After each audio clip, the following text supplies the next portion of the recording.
Okay, so we're going to work on our 9th practice problem. This is another angled launch problem. Again, a reminder, if you have not done these yourself, you want to try them before you go through the video solution. Let's get started. A soccer ball is kicked up into the air at an angle. It takes 5 seconds for the ball to go up and return to the ground. It travels horizontally 123 meters. What is the initial velocity of the soccer ball? All right, now some of you are probably panicking a little bit because it seems like we have less and less information, but that's okay. That means that we have more implied variables that we already know about because of the physics of the problem. So just take a deep breath. Let it out. Let's start with our diagram and work through this because we absolutely can do this. So we start off with our ground right here. We have a soccer ball. It's going to be kicked at some angle. Let's call that angle theta. We know it. It's theta. It's something we can find. And it has some initial velocity v naught. No problem. We've done this before. It takes a nice parabolic trajectory and it lands over here a distance of 123 meters away.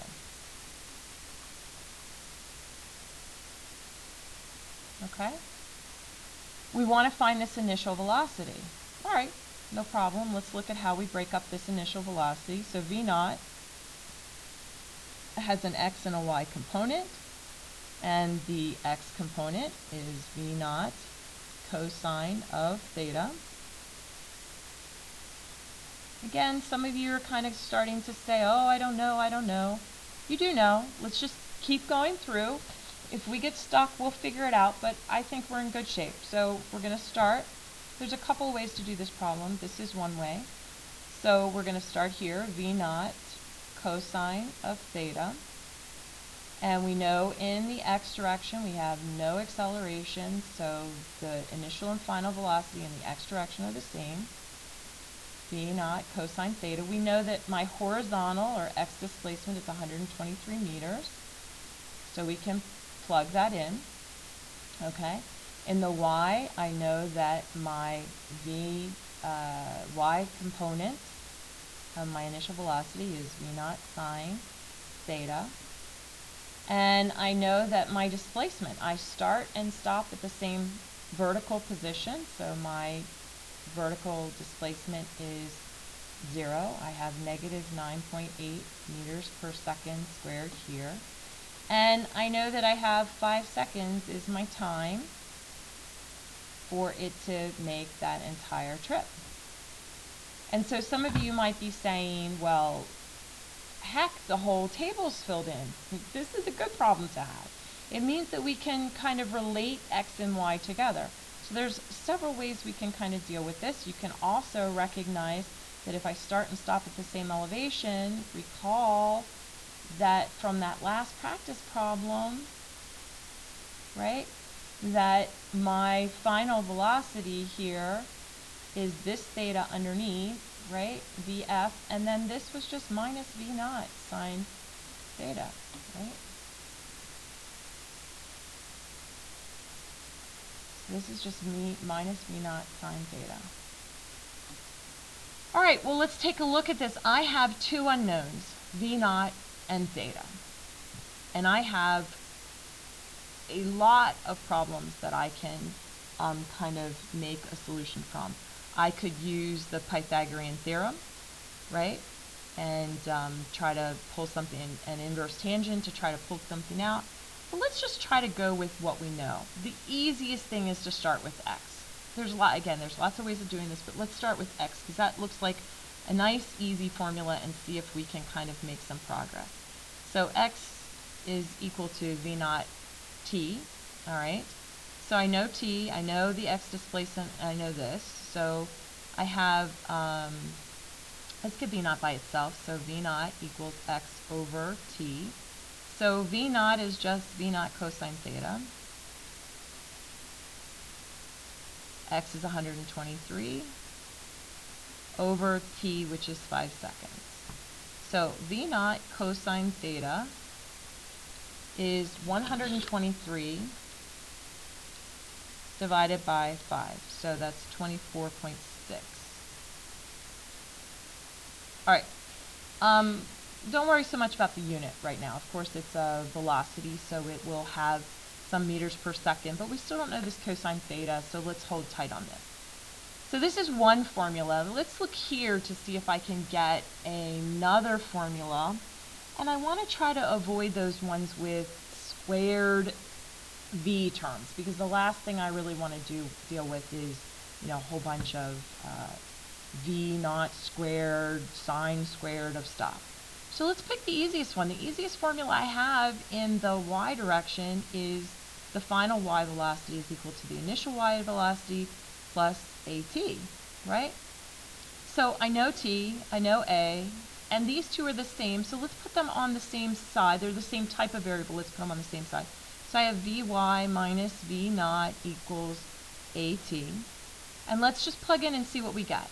So the final velocity is negative v naught sine theta minus v naught sine theta equals negative 9.8 times 5. Oh, I'm liking this because we've got some numbers here. So this just becomes minus 2 v naught sine theta. Now don't start squaring things. This is a subtraction. I have a negative some number minus a negative some number, right? And so we just double this number. It's like having two apples, right?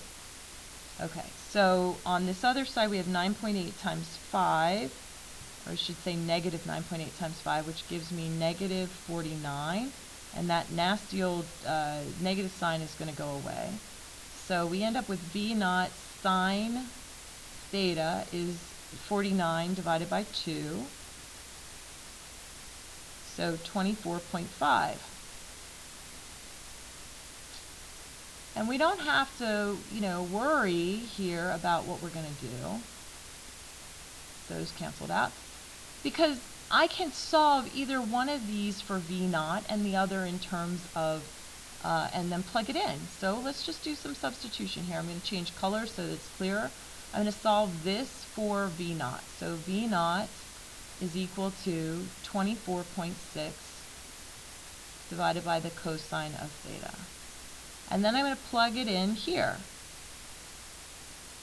So I have v naught, which is 24.6. Helpful if I put my decimal in the right place. 24.6 divided by the cosine of theta times the sine of theta is equal to 24.5. And so what I end up with is sine of theta over cosine of theta is equal to 24.5 divided by 24.6. Okay, so again, we're not going to worry because we've got some trig that we can deal with. So I'm going to write that down again. I had sine of theta over cosine of theta equals 24.5 divided by 24.6. Let me make sure I copied that down right. 24.5 divided by 24.6, sine of theta over cosine of theta.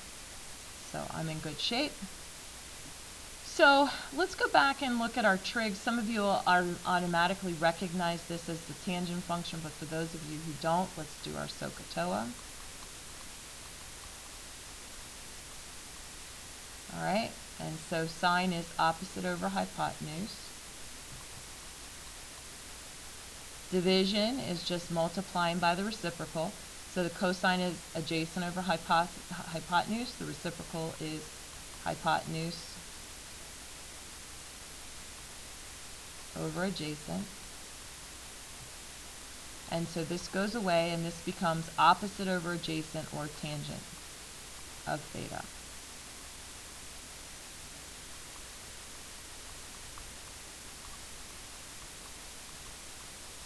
So theta is equal to the inverse tan of 24.5 divided by 24.6. And we could plug that right into our calculator. Inverse tangent, 24.5 divided by 24.6 gives me a theta of 44.88 degrees. And you should stay consistent on whether or not you're going to use, so this would be 44.9 if you're going to use 33 sig figs as a consistent measure. I'm just going to leave it in 2 sig figs for here. I could carry out, by the way, when I plug back in 44.8833 if I'm concerned about a rounding error, but this would be for calculations only. This would be the angle from my answer. Okay, and so now I need to plug this back into one of those equations that I use this from. So I need to plug this back into here. So initially we had V naught was 24.6 times, divided by cosine of theta. So let me write this back down. So we had V naught was equal to 24.6 over the cosine of theta. And again, since I'm switching pages, I'm going to go back and just double check. 24.6 cosine of theta. Notice there's no subscript on this. I already took care of it here, got rid of those subscripts so that I see the connection more readily.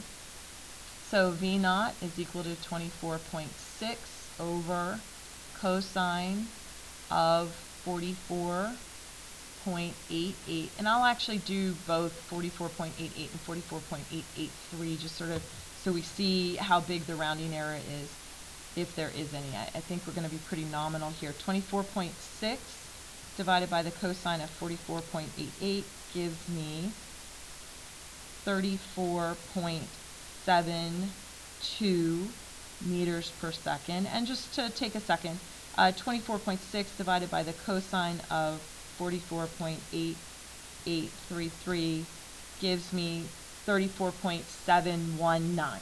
So here, the rounding really didn't make any difference, but part of that has to do with these numbers being so small, but you do want to be careful in general. So our answer, and if I forget what I was looking for, I can look right here. It sort of tells me, or I can go back to the problem and double check that I haven't made any mistake. It says, what is the initial velocity of the soccer ball? Velocity is a vector. It has a magnitude and a direction, and indeed we have found both of these. Let's make sure we're in a first quadrant angle, that this made sense. Let's go back and look at our original setup. And indeed, that was a first quadrant angle, so we're all in standard form. We're ready to go.